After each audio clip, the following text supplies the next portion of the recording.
இப்பொழுது இந்த நிகழ்வை தலைமையேற்று நடத்த நம்முடைய தலைமை ஆசிரியர் அவர்களுடைய வருகையை நான் அன்புடன் பதிவு செய்கிறேன். அவர்களை அன்புடன் வரவேற்கின்றேன்.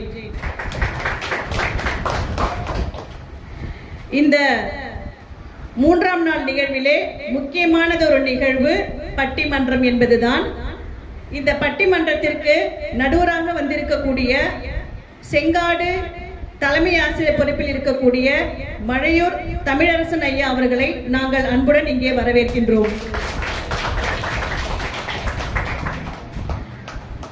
மேலும் நாட்டு நலப்பணி திட்ட அலுவலர் திருமதி பே உஷாநந்தினி அம்மையார் அவர்களையும் அன்புடன் வரவேற்கின்றோம். இப்பொழுது இந்நிகழ்வில் தலைமை உரையாற்றுவதற்கு நம் தலைமை ஆசிரியர் அவர்களை அன்புடன் அழைக்கின்றேன்.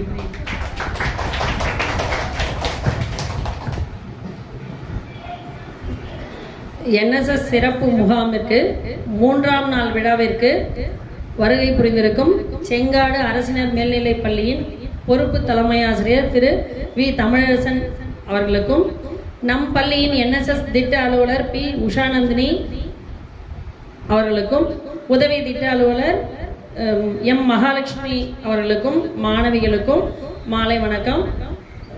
NSS முகாம் சிறப்பாக நடந்து கொண்டிருக்கிறது. உங்களோட செயல்பாடுகள் நேற்று ஹாஸ்பிட்டல் வளாகம் பண்ணியிருந்தீங்க, ரொம்ப அழகாக அருமையாக இருந்தது. அடுத்து இப்போ ஆலயத்தை சுத்தம் பண்ணியிருக்கீங்க. 2 இடங்களும் குழந்தைகளும் வயதானவர்களும் செல்கிற இடம். அவர்களுக்கு அந்த இடத்த அழகாக பாதுகாப்பாக பண்ணி கொடுத்து நம் பள்ளி மாணவிகளுக்கு என்னோட வாழ்த்தை சொல்லுகிறேன். நேற்றைய நிகழ்வில் பார்த்தீங்கன்னா உயர்கல்வி பெண் கல்வியை பற்றி டாக்டர் பிரபாகரன் பேசினாரு, நல்லா என்ஜாய் பண்ணீங்க. இப்போ உங்களில் இருக்கிற மாணவிகள் ஒரு தலைப்பை கொடுத்து பட்டிமன்றத்தில் பேச போகிறாங்க.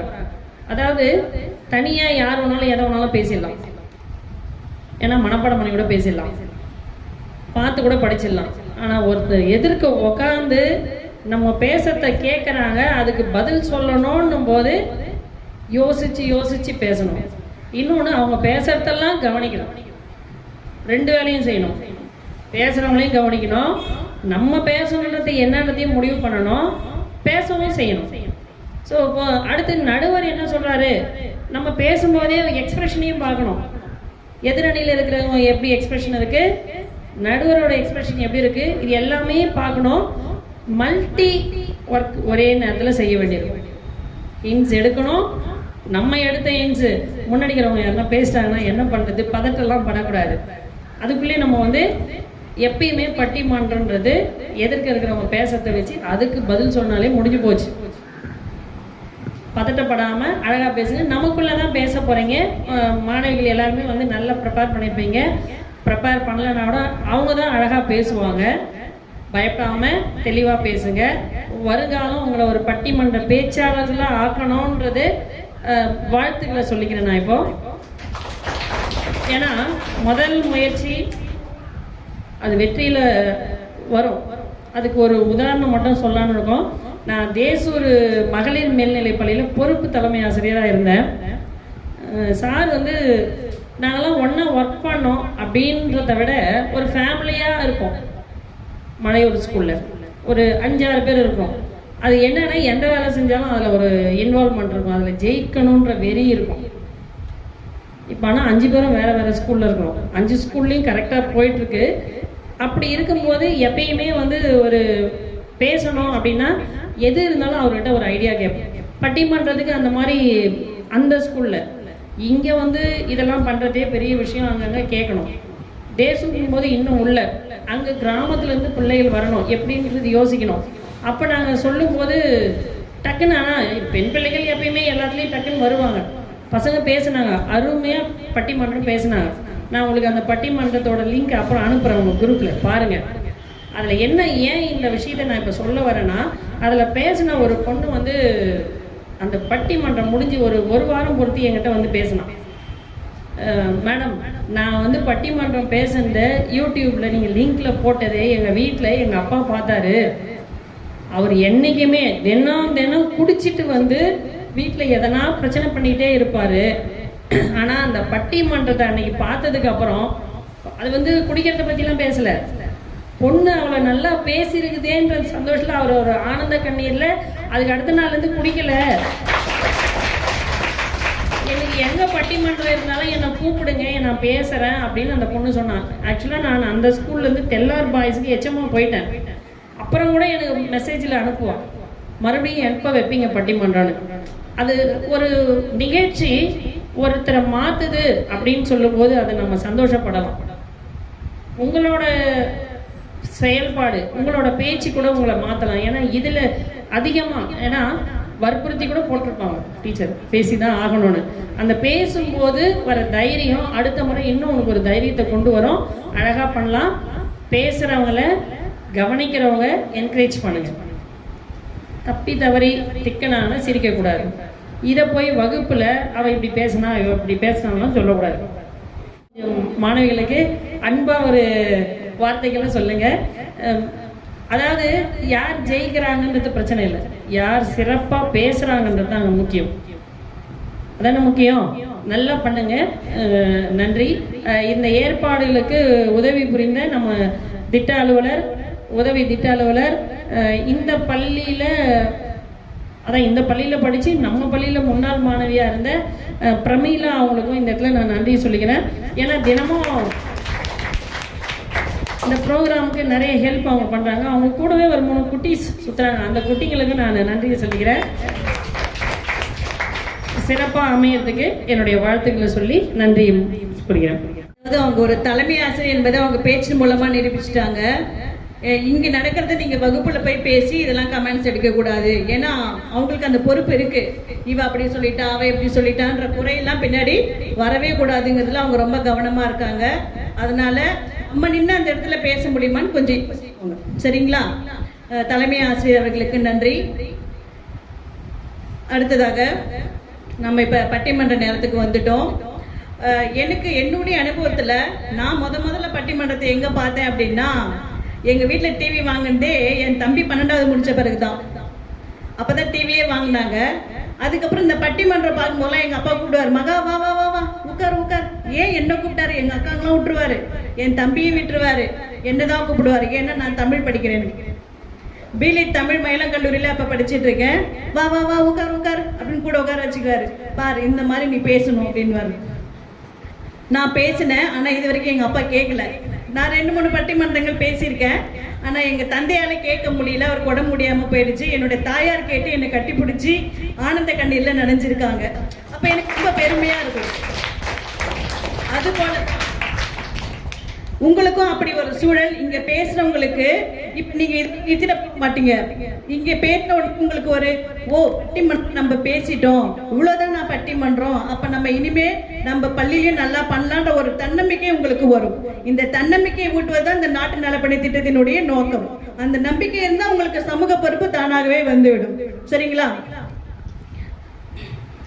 பட்டிமன்றம் அப்படின்னாலே நிறைய தலைப்புகள் இருக்கும் இல்லையா. பிறந்த வீடா, புகுந்த வீடா, தாயா, தாரமா, மகனா, மகளா, இப்படி நிறைய போயிட்டே இருக்கும் விவாதங்கள். இந்த பட்டிமன்றத்துல சில வெட்டி மன்றங்களும் இருக்கு. தோசைக்கு நல்லா இருக்கும் சட்னியா சாம்பாரா, இப்படியும் சில வெட்டி மன்றங்கள் உண்டு.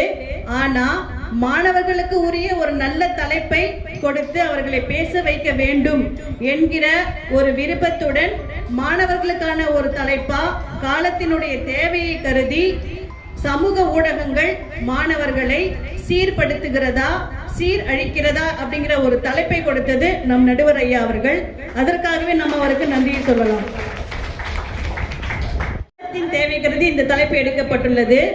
இதுல நம்ம இத்தனை பேர் இருக்கோம், ஒரு 30 பேர் கிட்ட இந்த நாட்டு நலப்பணி திட்ட முகாம்ல கலந்துருக்கீங்க.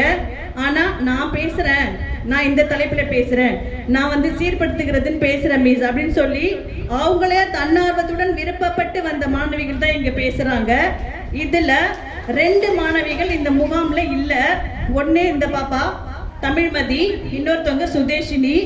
எங்க பள்ளி மாணவர்கள் அவங்க இதுல ரொம்ப விருப்பப்பட்டாங்க பேசணும்னு சொல்லிட்டு. அதனால சகோதரிகள், அவங்க அக்கா, இவங்க தங்கச்சி எதிரெதிர் டீம்ல இருக்காங்க ஐயா. அக்காவும் தங்கச்சியும் எதிரெதிர் டீம்ல இருக்காங்க. அப்படிதான் நாங்க உட்கார வச்சிருவோம். எனவே இந்த பட்டிமன்ற அரங்கை இப்போது நடுவர் அவர்களிடம் ஒப்படைத்து விட்டு நானும் உங்களோடு ரசிக்க தயாராகிறேன். நன்றி. நல்லாவின் பால் முழுதும் கன்றுக்கில்லை, நறும்பூவின் மனம் முழுதும் சோலைக்கில்லை, நெல்லாகும் கதிரனைத்தும் நிலத்துக்கில்லை, நிறைகின்ற நீரெல்லாம் குளத்துக்கில்லை, பன்னரும்பும் இசையெல்லாம் யாழுக்கில்லை, பழுக்கின்ற பழங்களெல்லாம் மரத்துக்கில்லை, எல்லாமே பிறருக்காய் வாழும்போது நாம் மட்டும் சுயநலமாய் வாழலாமா இப்புவியில்? கல்லுக்கு தெரியுமா சிலையாக போகிறோமா அல்லது படிக்கல்லாக போகிறோமா என்று? நெல்லுக்கு தெரியுமா பிரசாதமாக போகிறோமா அல்லது பிரேதத்திற்கு சாதமாக போகிறோமா என்று? சொல்லுக்கு தெரியுமா வாழ்த்த போகிறோமா அல்லது பிறரை வசைபாட போகிறோமா என்று? புல்லுக்கு தெரியுமா இறைவன் மடியிலே இருக்க போகிறோமா அல்லது புழுதியிலே கிடக்க போகிறோமா என்று என்ற வரிகளை சொல்லி பேரன்பிற்கும் பெருமதிப்பிற்குரிய வந்தவாசி அரசினர் மகளிர் மேல்நிலைப்பள்ளி நடத்துகின்ற நாட்டு நலப்பணி திட்டம் இன்றைக்கு மிக சிறப்பாக இந்த பள்ளியிலே நடந்து கொண்டிருக்கிறது. 26ஆம் தேதி ஆரம்பித்து ஒரு வார காலம் 2/10/2025 நிறைவு பெறுகின்ற முகாம். இந்த முகாமை மிக சிறப்பாக நடத்தி கொண்டிருக்கின்ற, எனக்கு முன்னதாக சொன்னது போன்று என்னோடு கிட்டத்தட்ட ஒரு 13 ஆண்டு காலம் அரசினர் மேல்நிலைப்பள்ளி மழையூரிலே முதுகலை ஆசிரியர் கணிதமாக பதவி வகித்து, பின்பு தெல்லாறு தேசூர் போன்ற பள்ளிகளிலே தலைமை ஆசிரியராக பதவி வகித்து, தான் படித்த பள்ளி அதற்கு நான் என்னுடைய ஓய்வு பெறுகின்ற நாள் வரை சிறப்பாக பணி செய்ய வேண்டும், அதில் எனக்கு மிகுந்த ஆர்வம் என்று அக்கறையோடும் ஆர்வத்தோடும் பணி மாறுதலிலே இன்றைக்கு வந்தவாசி அரசு மகளிர் மேல்நிலைப் பள்ளியிலே தலைமை ஆசிரியராக பொறுப்பேற்று மிக சிறப்பாக பணிபுரிந்து கொண்டிருக்கின்ற மரியாதைக்குரிய தலைமை ஆசிரியர் அவர்களை, நாட்டு நலப்பணி திட்டத்தை மிக சீரோடும் சிறப்போடும் இங்கு நடத்தி கொண்டிருக்கின்ற, குறிப்பாக ஒரு நாட்டு நலப்பணி திட்டத்தை ஒரு ஆண் ஆசிரியர் நடத்துகிறார் என்று சொன்னால் அது ஒரு பெரிய நிகழ்வு அல்ல. ஆனாலும் பெண் ஆசிரியர்கள் அந்த மகளிர் குழந்தைகளை, அந்த மாணவிகளை வழிநடத்துவது என்பது கடினமான ஒன்று. ஆனாலும் கூட அந்த பொறுப்பை ஏற்று மிக சிறப்பாக நடத்தி கொண்டிருக்கின்ற கணித முதுகலை ஆசிரியை, நாட்டு நலப்பணி திட்டத்தினுடைய ஒருங்கிணைப்பாளர் மரியாதைக்குரிய முதுகலை கணித ஆசிரியர் அவர்களே, அவரோடு இணைந்து ஒருங்கிணைப்பாளராக இந்த நாட்டு நலப்பணி திட்டத்தை மிக சிறப்பாக நடத்தி கொண்டிருக்கின்ற தமிழ் முதுகலை ஆசிரியை, எனக்கு நன்கு அறிந்த நல்ல பேச்சாளர் சகோதரி முனைவர் அவர்களே, அதற்கும் மேலாக அருமையாக ஒரு ஸ்லோகன் சொல்லுவார்கள், அந்த லோகோ. நீங்கள் எல்லாம் பார்த்தீங்கன்னா அந்த NSS என்கின்ற அந்த பேட்ஜை உங்களுடைய அந்த இடது கையிலே கட்டி கொண்டுவீர்கள். இடதுபுறத்தில் தான் நம்முடைய இதயம் இருக்கிறது. ஒரு மனிதனுக்கு உதவி செய்கின்ற போது ஆத்மார்த்தமாக இதயபூர்வமாக உதவி செய்ய வேண்டும். அதன் அடிப்படையிலே தான் அதை நீங்கள் எல்லாரும் இடது கையிலே அந்த NSS அந்த நாட்டு நலப்பணி திட்டத்தினுடைய அந்த பேட்ஜை அணிந்து கொண்டிருக்கிறீர்கள். அது அருமையான ஒரு கருத்தை சொல்லும். Not for me but for you என்ற ஒரு கருத்தை அருமையாக சொல்லும். எனக்காக அல்ல உங்களுக்காக என்கின்ற கருத்தை சொல்லுகிறது. அதைத்தான் நம்ம தெளிவாக மிக எளிமையாக மே ஐ ஹெல்ப் யூ, நான் உங்களுக்கு உதவலாமா? மீண்டும் மீண்டும் நான் சொல்கிறேன், ஒரு நாட்டு நலப்பணி திட்டம் அது NSS ஆக இருந்தாலும் JRC ஆக இருந்தாலும் அது ஸ்கவுட் ஆக இருந்தாலும் பாய்ஸ் அதில் இன்வால்மெண்ட்டாக இருக்கிறது வேற. குறிப்பாக பெண்கள் அதிலே தன்னை ஈடுபடுத்தி கொண்டு மிக அற்புதமான ஒரு சேவையை செய்கிறார் என்று சொன்னால் அந்த வந்தவாசி அரசினர் மகளிர் மேல்நிலைப் பள்ளியினுடைய அந்த குழந்தைகளை நான் பாராட்டுகிறேன்.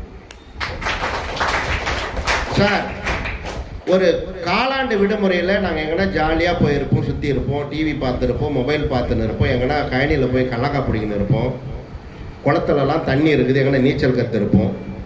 அவர்கள்லாம் ஜாலியாக இருக்கிறாங்க. ஆனால் உங்களுக்கு மட்டும் ஏன் அந்த பொறுப்பு? அருமையாக திட்ட ஒருங்கிணைப்பாளர்கள் சொன்னாங்க, இந்த பொறுப்பு உங்களுக்கு வந்திருக்கிறது என்று சொன்னால் நீங்கள் தான் எதிர்காலத்திலே ஒரு சமூக ஆர்வலராக, ஒரு காவல்துறை அதிகாரிகளாக, இராணுவ அதிகாரிகளாக, மேலும் நீங்கள் ஒரு மருத்துவர், பொறிஞர், கவிஞர், பாடகர், பேச்சாளர்களாக வருவீர்கள் என்கின்ற நம்பிக்கை இந்த மேடை, இந்த அரங்கம் உங்களுக்கு காட்டுகிறத நான் உங்களை வாழ்த்துகிறேன். சார், நான் அதுக்காக வரல சார். நல்ல சாப்பாடு போடுறாங்க, முடிஞ்ச உடனே எங்கள் ஹெச்எம், எங்கள் கோஆர்டினேட்டர்லாம் ப்ரேயரில் கூப்பிட்டு சர்டிஃபிகேட் கொடுப்பாங்க. அந்த சர்டிஃபிகேட்டை எங்கன்னா காலேஜுக்கு போனால் அது யூஸ் ஆகும்னு சொன்னாங்க. அது உண்மைதான். ஆனாலும் கூட ஒரு சேவை செய்யாமல் ஒரு சான்றிதழ் பெறுவது என்பது இல்லை. அது வந்து நம்ம முழு மனதோடு இன்வால்மெண்ட்ஸோடு ஒரு வேலை செய்யணும். அழகாக தலைமையாற்றில் சொன்னாங்க, ஆலயங்களை சுத்தப்படுத்துதல், பள்ளிகளை சுத்தப்படுத்துதல், தெருக்களை சுத்தப்படுத்துதல், மேநீர் தேக்க தோட்டங்களை, அந்த தொட்டிகளை சுத்தப்படுத்துதல். ஒரு பையனை கூப்பிட்டு கூட இந்த பில்லு பிடுங்குறானா கூட போட மாட்டான், யோசிப்பான். இந்த பாய்ஸை கூப்பிட்டு இதை கொஞ்சம் எடுடானா யோசிப்பான், சுற்றி முற்றி பார்ப்பான், யாரா நம்மளை பார்க்குறாங்களா அப்படின்னு. ஆனால் அது மட்டுமல்லாமல் அந்த பணியை மிக சிறப்பாக நீங்கள் செய்கிறீர்கள் என்று சொன்னால் அந்த நாட்டு நலப்பணி திட்டத்திலே உங்களை ஈடுபடுத்திக் கொள்வது என்பது எதிர்காலத்திலே ஒரு சிறந்த மாணவிகளாக, ஒரு குடும்ப பொறுப்புள்ள ஒரு பெண்களாக நீங்கள் வருவீர்கள் என்று நான் இந்த நேரத்திலே வாழ்த்துகிறேன். குழந்தைகளே, நல்ல தலைப்பு. இந்த சூழலுக்கு ஏற்ற ஒரு தலைப்பை மிக அருமையாக சொல்லி இருக்கிறார்கள். முனைவர் சொல்லும்போது சொன்னாங்க, அந்த தலைப்பை ஒரு கூட்டத்திலே நான் தலைமை ஆசிரியர் சந்திக்கும் போது, சார் நீங்கள் என்எஸ்எஸ்க்கு ஒரு நாளைக்கு வரணும் அப்படின்னு. ஏற்கனவே நிறைய வாய்ப்புகளை கொடுத்துருக்குறாங்க. தேசூரில் கிட்டத்தட்ட 2 ஆண்டுகள் பட்டிமன்றம், நல்லா அருமையாக குழந்தைங்க பேசுகிறாங்க. நீங்கள் தான் பேசணும், உங்களுக்கு தான் அந்த தைரியம் வரணும், அந்த மேடையினுடைய அந்த பயம் போக்கணும். அதுக்காக தான் இந்த நிகழ்வு. இந்த பட்டிமன்றம் நல்ல தலைப்பு. சமூக ஊடகங்கள் இன்றைக்கு அது மக்களை எடுத்துக்கினாலும் சரி, மாணவர்களை எடுத்துக்கினாலும் சரி, குழந்தைகளை எடுத்துக்கினாலும் சரி, அது சீர்படுத்துகிறதா சீரழிக்கிறதா? நல்ல அருமையான தலைப்பு. தலைமை ஆசிரியர் அம்மாவோட சொல்ல பார்த்து, சார் இந்த தலைப்பே நல்லா இருக்கிறது. அவங்களுடைய தோழி இருக்கிறாங்க, இன்னைக்கு ஒரு மிக சிறந்த நல்லாசிரியர் விருது பெற்று ஒரு நல்ல நிகழ்வை செய்யாலே நடத்தினாங்க. இளநீர் குன்றத்தை சார்ந்த தலைமை ஆசிரியர் அவர்கள், மரியாதைக்குரிய ரேவதி அவர்கள், மணிக்கணும் சங்கீதா அவர்கள், அவங்க மிக முற்போக்காக செய்யக்கூடியவர்கள். அந்த அளவிலே கூட உங்களுடைய தலைமை ஆசிரியர் அதிகமான மாணவர்களுடைய எண்ணிக்கை இருந்தாலும் கூட ஓயாமல் உங்களுக்காக ஓடி உழைத்து கொண்டிருக்கிற நேரத்திலே 2 ஆசிரியர் பெருமக்கள் உங்களோடு ஒருங்கிணைந்து பாதுகாப்பாக பார்த்து கொண்டிருக்கிறார்கள்.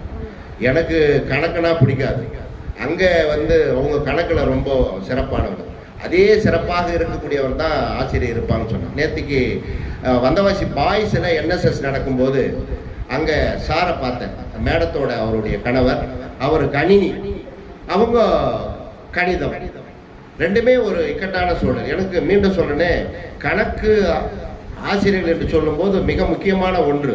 ஆனால் எனக்கு சிறு வயதிலே இருந்து கணக்கு பிடிக்காது. ஆனால் ஒரு மொழி மீது ஆர்வம். இந்த பக்கம் பார்த்தா முனைவர் உட்கார்ந்துட்டு இருக்காங்க, அவங்க நல்ல பாடக்கூடியவர்கள். உங்களுக்கு குழந்தைகளோடு குழந்தைகளாக தமிழ் செய்யுள்களை பாடல்களாக, திருக்குறளை பாடல்களாக நல்ல சொல்லக்கூடிய ஒரு நிலையில் இருக்கக்கூடிய ஒரு நல்ல பேச்சாளர், நல்ல ஆய்வில் நிறைஞ்சர். அது பெருமை உங்களுடைய தலைமை ஆசிரியர் சார். நல்ல ஆசிரியர்கள் அவங்களுக்கு ஒருங்கிணைப்பு இருக்கின்ற போது நல்ல தேர்ச்சி சதவீதத்தை கொடுக்கக்கூடிய வாய்ப்பு தலைமை ஆசிரியர் பெருமக்களுக்கு கிடைக்கும்.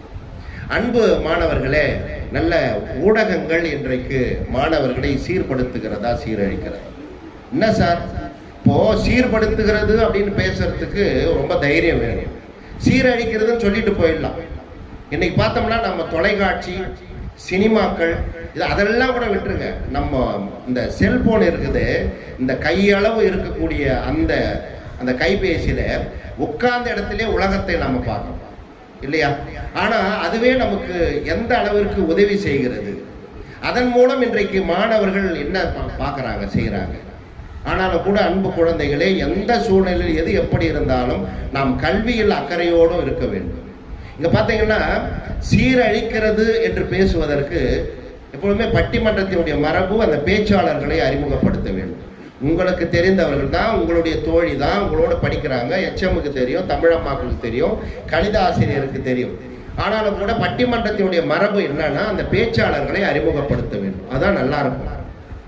இப்போ இந்த ஊடகங்கள் மாணவர்களை சீரழிக்கிறது என்று பேசுவதற்கு 11th AEB2 அந்த குழுவிலே இருந்து அந்த வகுப்பிலே நான் யோகேஸ்வரி அவர்களை இந்த நேரத்திலே உங்களுக்கு உங்களுடைய கைத்தட்டலோடு நான் அறிமுகப்படுத்துகிறேன். எழுந்து யோகேஸ்வரி, நல்ல பெயர், அற்புதமாக பேசக்கூடியவர். வாழ்த்துது, உட்காருங்க.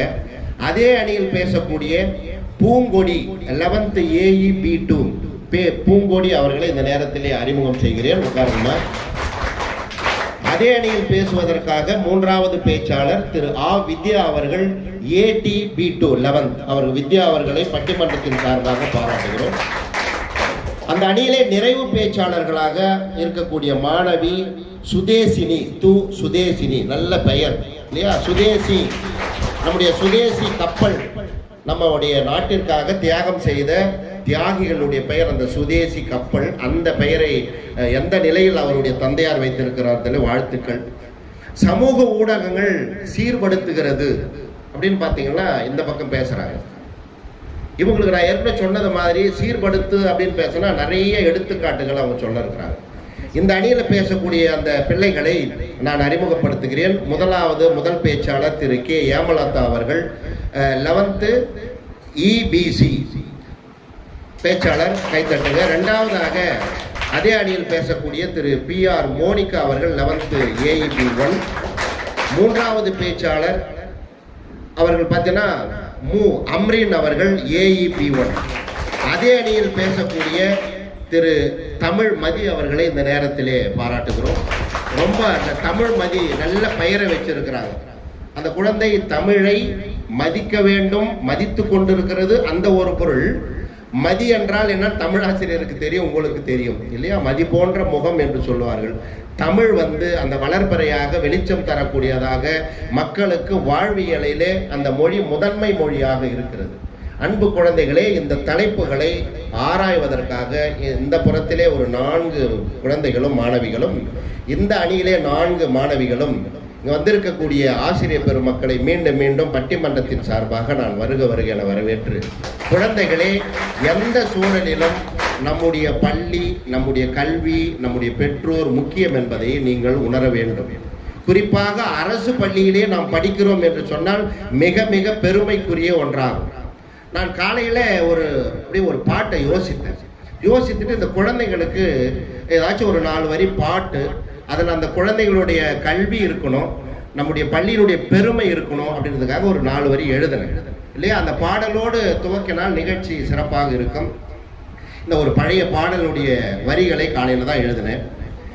படித்து உயரணும் பாறை நாமும் ஆளணும், படித்து உயரணும் பாறை நாமும் ஆளணும், படித்தால் அறிவு வளருமே, பாரினில் படித்து விட்டால் வறுமை போகுமே, பாரினில் படித்து விட்டால் வறுமை போகுமே, படித்து உயரணும் பாறை நாமும் ஆளணும், படித்தால் அறிவு வளருமே, பாரினில் படித்து விட்டால் வறுமை போகுமே, பாரினில் படித்து விட்டால் வறுமை போகுமே. தந்தை தாயை படித்து நாமும் உயர்த்த வேண்டுமே, நமக்கு கற்று தந்த ஆசிரியரை வணங்க வேண்டுமே. தந்தை தாயை படித்து நாமும் உயர்த்த வேண்டுமே, நமக்கு கற்று தந்த ஆசிரியரை வணங்க வேண்டுமே. படித்து விட்டால் ஜாதி மத பேதம் இல்லையே, படித்து விட்டால் ஜாதி மத பேதம் இல்லையே, என்றும் கல்விதானே நமக்கு 2 கண்களாகுமே. படித்து உயரணும் பாறை நாமும் ஆளணும், படித்தால் அறிவு வளருமே, பாரினில் படித்து விட்டால் வறுமை போகுமே, பாரினில் படித்து விட்டால் வறுமை போகுமே. படிக்க படிக்க பண்பாடு வளரக்கூடுமே, நமது அறிவுகளை ஒன்று சேர்த்து உயர்த்தலாகுமே. படிக்க படிக்க பண்பாடு வளரக்கூடுமே, நமது உறவுகளை ஒன்று சேர்த்து உயர்த்தலாகுமே. மாதா பிதா குருவை நாமும் மறக்கலாகுமோ, மாதா பிதா குருவை நாமும் மறக்கலாகுமோ, மண்ணில் மண்ணில் தெய்வங்களை ஒன்று சேர்ந்து வணங்கலாகுமோ? படித்து உயரணும் பாரு நாமும் ஆளணும், படித்தால் அறிவு வளருமே, பாரினில் படித்து விட்டால் வறுமை போகுமே, நாமெல்லாம் படித்து விட்டால் வறுமை போகுமே. வந்தவாசி மகளிர் பள்ளி நல்ல பள்ளியே, சேர்ந்து படித்து நாமும் அரசு பணிக்கு சென்று பார்ப்போமே. வந்தவாசி மகளிர் பள்ளி நல்ல பள்ளியே, சேர்ந்து படித்து விட்டு அரசு பணிக்கு சென்று பாருங்க. அரசு பள்ளி நமது பள்ளி பெருமைதானுங்க, அரசு பள்ளி நமது பள்ளி பெருமைதானுங்க.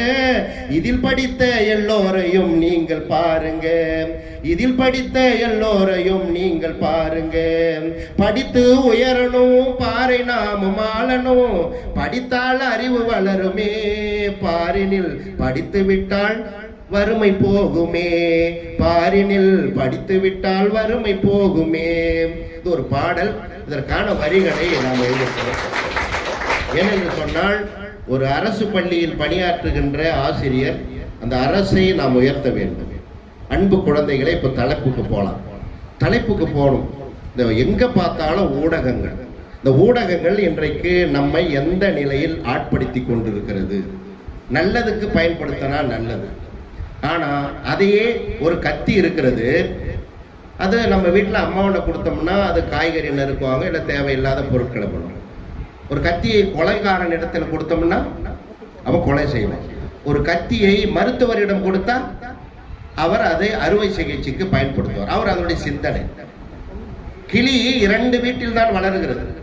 ஒரு கறி வெட்டுபவர் வீட்டில் வளரும் போது அந்த பழக்கங்களை அது கற்றுக் கொடுக்கிறது. ஒரு நல்ல பக்தி தெய்வீக நிலையில் இருக்கின்ற ஒரு குடும்பத்திலே அந்த கிளி வளர்க்கப்படுகிறது என்று சொன்னால், உறவினர்கள் வரும்போது வாங்க உட்காருங்க, எப்படி இருக்கிறீங்க, சாப்பிட்டீங்களா, அதுதான் பண்பாடு கலாச்சாரம். ஆனால் அதே அந்த கறி வெட்டுகின்ற அந்த கடையிலே வளர்கின்ற கிளி போனோம்னே அவனை சொல்லும், குட்ரா அவனை வெட்றா அப்படின்னு சொல்லுவோம். ஏன்னா அந்த கிளி பழகுகின்ற இடம். அதுபோலவே தொலைக்காட்சியாக இருந்தாலும், செல்போனாக இருந்தாலும், சினிமாக இருந்தாலும், இன்னைக்கு யாரும் தியேட்டருக்கு போய் படம் பார்க்கறது இல்லை. அதை நம்ம ஒரு பக்கம் வச்சிடுவோம். இன்றைக்கு 2 விஷயங்கள் 2 கண்களாக இருக்கிறது. ஒன்று, நம்முடைய குடும்பத்திலே நம்முடைய பெற்றோர்களுக்கு ஒரு கண்ணாக இருப்பது தொலைக்காட்சி. அடுத்தது, அவர்களும் நீங்களும் இணைந்து மிக வேகமாக இருந்து கொண்டிருக்கின்ற ஒரே ஒரு ஊடகம் செல்போன். இன்றைக்கு மாணவர்கள் மிக வேகமாக இருக்கிறோம். ஒன்றும் இல்லை, பரீட்சை எழுதினே இருக்கிறாங்க. பரீட்சை எழுதும் போது எல்லாரும் நாங்கள் அப்படியே என்ன பண்ணுறோம், சூப்பர்வைசர் பார்த்துட்டே வரோம். ஒரு பையன் பிட்டு வச்சுன்னு பரீட்சை எழுதுறோம். அது கேர்ள்ஸாக இருந்தாலும் பாய்ஸாக இருந்தாலும், எழுந்துரு நீ பிட்டு வச்சுன்னு இருக்கிற, நீ எழுந்துரு அப்படின்னு. எழுந்து நிற்கிறான். அவன் என்னை பார்த்து கேட்குறான், நீங்கள் யார் சார் அப்படின்னு கேட்டான். நான் தான்டா சூப்பர்வைசர். சார் சூப்பர்வைசர்னா மேற்பார்வையாளர்னா? சார் நீங்கள் மேலே தானே சார் பார்க்கணும், ஏன் சார் கீழெல்லாம் பார்த்துன்னு இருக்கிறீங்கன்னு கேட்குறேன். ஏன்னா இன்றைக்கு மாணவர்கள் அப்படி பேசக்கூடிய அளவிற்கு. ஒரு பையன் சொல்கிறான், அப்பா நான் தமிழில் 100க்கு 100 மார்க் எடுத்துட்டா நீ எப்படிப்பா இருப்ப, உன் மனநிலை? அப்படியாடா, நீயா 100க்கு 100 எடுத்துருவேன். அதை கேட்கும்போது எனக்கு ஹார்ட் அட்டாக்கே வந்துடும் பொழுது. அப்பா உனக்கு ஹார்ட் அட்டாக் வர முடியாதுன்னு தான் நான் 30 மார்க் எடுத்துருக்கிறேன் அப்படின்னு சொல்கிறான். மாணவர்கள் இப்படி இந்த சூழ்நிலையில் இருந்திருக்கிறாங்க. ஒன்றும் இல்லைங்க, இப்போ விநாயகர் சதுர்த்தி போச்சு இல்லையாம்மா? விநாயகர் சதுர்த்தி போச்சு. பையன் கிளாஸில் எழுந்து கேட்குறான், சார் விநாயகர் சதுர்த்தி வந்துச்சு சார். ஆமாண்டா வந்தது சார். விநாயகர் சதுர்த்தி வந்த உடனே 3 நாளைக்கு நல்லா சுண்டல் பொங்கல் இல்லையா புளியோதரை நல்லா கொடுத்தாங்க சார், நல்லா பூஜை பண்ணாங்க சார். ஆமாண்டா, அதுக்கு என்ன சார்? 3 நாள் முடிஞ்ச உடனே விநாயகரை ஒரு டாடா ஏசியில் ஏற்றின்னு போய் அந்த ஏரியில் நிறைய தண்ணி இருக்குது இல்லை சார், அதில் தள்ளி அப்படியே முக்கிட்டு வந்துட்டாங்க சார். ஆமாண்டா, அப்படி தான் செய்யறது வழக்கம். சரி சார், ஆசிரியர் தினம் வருது. ஆசிரியர் தினம் முடிஞ்ச உடனே அப்படி கேட்டுட்டு அப்படியே நிறுத்துறான். அவன் என்ன சொல்ல வரான் அப்படின்னா, இப்படி குழந்தைகள் வேகமாக, இதெல்லாம் நீங்கள் எதிலிருந்து தெரிந்து கொள்கிறீர்கள், எதிலிருந்து தெரிந்து அதை தான் பார்க்கணும். இப்படி மாணவர்கள் இந்த சூழ்நிலையில் இதே போல இருக்கிறாங்க. அந்த வகுப்பறையில் நான் சார் கேட்குறாரு, எழுந்துரு, நேதாஜி சுபாஷ் சந்திர போஸ் தெரியுமா அப்படின்னு சொல்லும்போது அவன் யோசிக்கிறான். நேதாஜி சுபாஷ் சந்திர போஸ் இவங்க 4 பேரும் நல்ல நண்பர்கள் சார் அப்படின்னு சொல்றான். இப்படி இருந்து கொண்டிருக்கிற காலங்கள் மாணவர்களிடையே ஆசிரியர்கள் மிக சவாலாக இருந்து கொண்டிருக்கும். அன்னைக்கு தமிழம்மா வகுப்பு நடத்திட்டே இருக்கிறாங்க. தமிழ் பிறந்தது மதுரையிலே. ஒரு பாப்பா எழுந்து கேட்குது, எந்த ஹாஸ்பிட்டலில் சார் அப்படின்னு கேட்குது இல்லையா? தமிழ் ஆசிரியர் மீண்டும் அந்த குழந்தை கேட்குறாங்க, வாய்மை எனப்படுவது யாது அப்படின்னு கேட்குறாங்க. அந்த பாப்பா யோசிக்குது, வாய்மையா டீச்சர்? Lipstick teacher. வாய்மைனா லிப்ஸ்டிக்கா? ஆசிரியை நமக்கு வகுப்புல குழந்தைகளுக்கு மனப்பாடம் செய்ய வேண்டும் என்று நிறைய பாடம் நடத்துகிறாங்க. தமிழம்மா அப்படிதான் வகுப்புல என்ன பண்ணாங்க, வானாகி மண்ணாகி வழியாகி ஒளியாகி ஊனாகி உயிராகி உண்மையுமாய் இன்மையுமாய் கோணாகி யான் எனது என்றவரவரை கூத்தாட்டு வானாகி நின்றாயே என்று சொல்லி வாழ்த்துவனே. ஒரு மாணிக்கவாசனுடைய கடவுள் வாழ்த்து பாடல பாடுறாங்க. இந்த குழந்தைக்கு இந்த பாட்டை நல்லா ராகமா பாடணும் அப்படின்னு வகுப்புல பாட சொல்றாங்க. டீச்சரை அதுல ஒரு இசையை போட்டு பாடுறாங்க. ஏன்னா நிறைய திருக்குறளுக்கு இசை போட்டவர். இன்னைக்கு ராகமா சிலதை செய்தாதான். இப்போ பார்த்தீங்கன்னா பழைய பாடலுக்கு நிறைய பேர் இப்போ புதுசாக இருக்கிற செய்திகளை இப்போ மெட்டு போட்டு பாடுறாங்க. சாமி கடவுள் பாட்டாக இருக்கட்டும், ஐயப்ப பாட்டாக இருக்கட்டும், முருகர் பாட்டாக இருக்கட்டும், அம்மன் பாட்டாக இருக்கட்டும், பழைய படங்களின் பெயர்களைத்தான் திரும்ப திரும்ப நாம் அசை போட்டு கொண்டிருக்கோம். அவைகள்லாம் நன்றாக இருந்தது. இன்றைக்கு நவீன உலகம் மாறிவிட்ட பிறகு இது ஒரு மாதிரியாக திசை போய் கொண்டிருக்கு. 12 மணிக்குங்க ஒருத்தர் அப்படியே மொபைலில் விளையாடுறான். டே புட்ரா புட்ரா வெட்ரா வெட்ரா டே டே சாவட்றான். பார்த்தா என்னடா கேம் விளையாண்டு உட்காந்துருக்கான். அப்போ அந்த குடும்பம் என்ன நிலை? இப்போ ஆசிரியை வகுப்பறையில் அந்த மனப்பாட பாடல் இறைவாழ்த்து பாடலை பாடுறாங்க, ஒரு இசையோடு பாடுறாங்க. வானாகி மண்ணாகி வழியாகி ஒளியாகி ஊனாகி உயிராகி, வானாகி மண்ணாகி வழியாகி ஒளியாகி ஊனாகி உயிராகி, உண்மையுமாய் இன்மையுமாய் கோணாகி யான் எனது என்றவரவரை கூத்தாட்டுவானாகி நின்றாயே என் சொல்லி வாழ்த்துவனே. நல்ல ஒரு தெய்வீக ராகம் குழந்தை கத்துக்கணும். இது படித்து தேர்விலே எழுதி மதிப்பெண் பெறுவதற்கு மட்டுமல்ல. அந்த கடவுள் வாழ்த்தை ராகத்தோடு பார்த்தா பின்னாடி நாம மார்கழி மாசத்துல பாடலாம். எத்தனை பேருக்கு திருப்பாவை திருவம்பாவை தெரியும்? ஆனா இப்ப புதுசா இருக்கிற குத்துப்பாட்டு கேட்டா நிறைய பேர் தெரியும் இல்லையா? நீ இருக்கிறியே ஓலக்கொட்டாயா, சும்மா நடக்கிறையே தவளை கொட்டாய். சிரிக்கிறாங்க பாரு. எங்களுக்கு தெரியாது அந்த வரி, ஆனா மொத்த வரியும் உங்களுக்கு தெரியும். ஆனா நாம ஒரு பண்பாடு என்பது அந்த திருப்பாவை திருவம்பாவை திருப்பள்ளி எழுச்சி இவைகள்லாம் தெரிஞ்சுக்கணும். அவைகளை நாம் படிக்க வேண்டும். படித்தால் வாழ்க்கையில் அமைதி கிடைக்கும். கலாச்சாரம். இப்போ டீச்சர் அந்த பாட்டை நல்லா சிறப்பா பாடிட்டாங்க இல்லையா?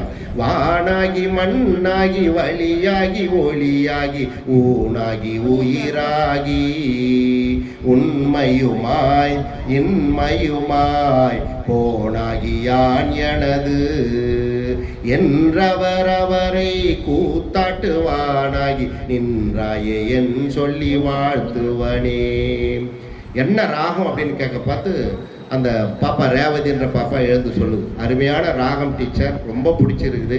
இது போல பாடம் நடத்தினா நாங்கள் எளிமையாக கற்றுக்குவோம், மனப்பாடம் இருக்கும், எங்களுக்கும் தெய்வீக பக்தி வரும். என்ன ராகம் சொல்லுமா அப்படின்னு சொல்லிட்டா சொல்லுது அந்த பாப்பா. காக்க காக்க கதிரவேல் காக்க நோக்க நோக்க நொடியினில் நோக்க. ஒரு கந்தசஷ்டியினுடைய அந்த இசையை அதில் போட்டிருக்கிறீங்க அப்படின்னு சொல்லும்போது தமிழாசிரியர் அந்த குழந்தையை பாராட்டுகிறார். இன்னொரு பையன் எழுந்து கிளாஸ்ல சொல்றான், சார் இந்த ராகம் இருக்குது சார், 18 வயசு இளமொட்டு மனசு, அதுக்கு மேல நான் பாடல. ஏன்னா அவனுக்கு அது ராகம் தெரிஞ்சிருக்கு. இப்படி மாணவர்கள் மிக வேகமாக இருப்பதற்கும் தவறான பாதைக்கு செல்வதற்கு காரணமாக இருக்கக்கூடியது ஊடகங்கள் இருக்கு. ஆனா அருமையா சொல்றாங்க, ஊடகங்கள் இன்னைக்கு எதையும் தெளிவாக காட்டுகிறது. இப்போ நம்முடைய பிரெயின் இருக்குது, சேவ் பண்றது இருக்குது, எரேஸ் பண்றது இருக்குது. இப்ப நேற்றுக்கு என்னமா சாப்பிட்டீங்க அப்படின்னு சொன்னா உடனே சொல்லக்கூடிய இல்லையா? ஆனா போன மாதம் என்ன சாப்பிட்டோம் அப்படின்னாக்கா நினைவில் வச்சிருக்குங்க. அந்த பிரெயின் நமக்கு வந்து அதை எரேஸ் பண்ணிடுது. ஆனால் அதே மூளை இரண்டாவதாக, அதாவது அந்த இன்டர்நெட்டை விட நம்முடைய கம்ப்யூட்டரை விட மிக வேகமாக செயல்படக்கூடிய ஒன்றில் ஒருத்தர் காரில் போயிட்டே இருக்காரு, டெய்லர் கடையில் துணி கொடுத்தாரு. அந்த துணி ரெடி ஆயிடுச்சான்னு கேட்கணும். இந்த ஓரத்தில் காரை நிறுத்திட்டு இறங்கி போகிறதுக்கு நிறைய வாகனம் டிராஃபிக். இறங்கி அவர் நின்றுட்டு எல்லா பக்கமும் வண்டி இல்லை அப்படின்னு நின்று பார்த்துட்டு கிராஸ் பண்ணி போய் வர்றதுக்கு அவரை போய் கேட்டுட்டு வர 5 நிமிஷம் ஆகும். ஆனால் உடனே என்ன பண்ணுறாங்க, இந்த ஓரம் நின்று ஹார்ன் அடிக்கிறாரு. அந்த டெய்லரு இவர் தானே போன வாரம் நம்மளால கொடுத்தாரு துணி, அவரோட காரு தானே, அப்படி டக்குன்னு பார்க்குறாரு. இவர் கண்ணாடி இறக்கிட்டு துணி ரெடியா அப்படின்னு சைகை காமிக்கிறாரு, இல்லை நாளைக்கு வான்னு சொல்றாரு, இவர் கிளம்பிடுறாரு. ஸோ அந்த ஃப்ராக்ஷன் டயத்தில் நம்முடைய மூளையானது மிக வேலை செய்யக்கூடிய அதே மூளை மூன்றாவதாக நிறைய பழக்கப்படுத்தி அதை நம்முள் சேமித்து வைத்து விட்டால் என்றைக்குமே அது தவறு செய்யாது. அப்படித்தான் இந்த மொபைல் கூட சலிக்காமல் காட்டும். எத்தனை முறை வேண்டுமானாலும் பார்த்துக்கலாம், மாற்றவே மாற்றாது. இப்போ ஒரு பாப்பாவை கேட்டோம்னா போன வாரம் என்ன சொன்னதுன்னா மறந்துட்டு கொஞ்சம் சொல்லும். சிலர் என்ன பண்ணுவாங்க, நடக்காத காரியத்தை கூட என்ன பண்ணுவாங்க சேர்த்து வச்சு சொல்றவங்க, அது பிழையும் ஆயிடும். ஆனா அப்படி அல்ல, ஊடகங்கள் சொன்னதை மிக தெளிவாக சொல்லும். என்ன சொன்னமோ அதைத்தான் நம்ம என்ன பண்ணோம், அதை அப்படியே நம்ம பிரிண்ட் எடுக்கிறோம். ஆனா எவ்வளவு ஆண்டுகளுக்கு முன்பு அதை சேவ் பண்ணாலும் அந்த பழக்கங்கள், அந்த பிராக்டிஸ் நமக்கு உண்டு, நம்முடைய மூளைக்கு உண்டு. ஒண்ணுல ஒரு விலங்கு காட்சி சாலை இருக்கிறது. அதுல ஒரு பெண்ணை வந்து ஒரு போர்டுக்கு சென்டரா நிக்க வச்சுட்டு ஒரு என்ன பண்ணுவான், அந்த மேஜிக்ல கத்தியை தூக்கி எறிவான். 10 கத்தி எறிவான். பார்த்தா அந்த பெண் என்ன பண்ணிருக்கும், 2 கையை சிலுவை இயேசு அரைஞ்சிற மாதிரி நின்றுருக்கும். அந்த கத்தி அறையும் போது ஒரு கத்தி கூட அந்த பெண் மேல படாது. அப்படி நேரா தலைக்கு பக்கத்துல இருக்கும், இந்த காது பக்கத்துல இருக்கும், இந்த கை பக்கத்துல இருக்கும், இந்த உடம்போட பக்கத்துல தான் போகும் மொத்தமே. அதே அவன் கண்ணை மூடிக்கின்னு கூட செய்வான். காரணம் பிராக்டிஸ். அதுபோல மாணவர்களை நீங்கள் எதை தொடர்ந்து பிராக்டிஸ் பண்றீங்களோ பாருங்க. ஒரு நாள் என்ன பண்ணா, அந்த கத்தி எறியக்கூடிய அந்த ஜென்ஸ் என்ன பண்ணா, அந்த லேடிஸ் எப்படியாச்சும் இன்னைக்கு கொலை பண்ணிடணும், அது வந்து எனக்கு தேவையான பணிவிடைகளை செய்ய மாட்டுது, அதனால அந்த பெண்ணை நம்ம எப்படியாச்சும் இன்னைக்கு கடைசி 9 கத்தி சரியா வீசிடணும், 10வது கத்தியில அந்த பெண்ணை எப்படின்னா கொலை செஞ்சிடணும். அது 10வது கத்தி அது மேல பட்டுட்டாக்கா இங்க வந்து நான் வந்து கொலை செஞ்சதா இருக்காது, அது ஒரு இன்சிடென்ட்டா இருக்கும். அதே அந்த கேர்ளை வந்து நான் வெளியே போயிட்டு கொலை பண்ணிட்டேன்னா நான் திட்டமிட்டு கொலை செஞ்சேன் அப்படின்ற மாதிரி ஆயிடும். இப்போ என்ன பண்றான், 10 கத்தி அவங்க மேல கொடுக்குறான். ஒவ்வொரு கத்தியா வீசினா எல்லா கத்தியும் அந்த பெண் பக்கத்துல, தலைக்கு பக்கத்துல, தலைக்கு மேல ஒரு ஆப்பிள் வச்சிருப்பாங்க. அந்த ஆப்பிளை கரெக்டா குறி வச்சு போகும். இப்போ 10வது கத்திய எப்படியாச்சும் அந்த பெண்ணோட இதயத்துல நம்ம தொலைச்சிடணும். அதை அப்படியே எரியறான். அவன் மனசு மட்டும்தான் நினைக்குது, அவனுடைய அந்த கையானது ஒருபோதும் தவறியது. அந்த 10வது கத்தி கூட வீசும்போது அந்த பெண் மேல படலை, பக்கத்துல தான் போய் படுது. காரணம், நாம் நல்ல மனதோடு எதையெல்லாம் பிராக்டிஸ் செய்கிறோமோ அது தொடர்ந்து நமக்காக இருக்கும். அதுபோல நீங்கள் எல்லாம் அந்த செல்போன்களை பயன்படுத்துகின்ற விதம் எப்படி இருக்கிறது என்று சொன்னால், அதை சரியாக பயன்படுத்தினால் சரியாக இருக்கும். செல்போனை பற்றி ஒரு கவிதை ஒருத்தர் எழுதியிருக்கிறான், செல்போன் கவிதை. அதை நான் படிச்சுட்டு உங்களை கூப்பிடுறேன். அவன் எழுதினான், அன்பே என் ஆண்ட்ராய்டு போனே, வண்ணமான உன் தேகம், என்னையும் பார்க்கிறேன் உன் முகத்தில், அன்பே ஏன் மௌனமாகிறாய், வருத்தப்படாதே, நான் லைக் பண்ணுகிறேன், ஷேர் செய்கிறேன், கமெண்ட் பண்ணுகிறேன், சப்ஸ்கிரைப் செய்கிறேன். டிக்டாக்கில் எனக்கு பசிக்கவே இல்லை, ஷேர் ஷாட்டிலும் நேரம் போவதே தெரியவில்லை. தனியாக நீ கவலைப்படாதே, ஜோடியாக டியூவல் சிப் போட்டு இருக்கிறேன்.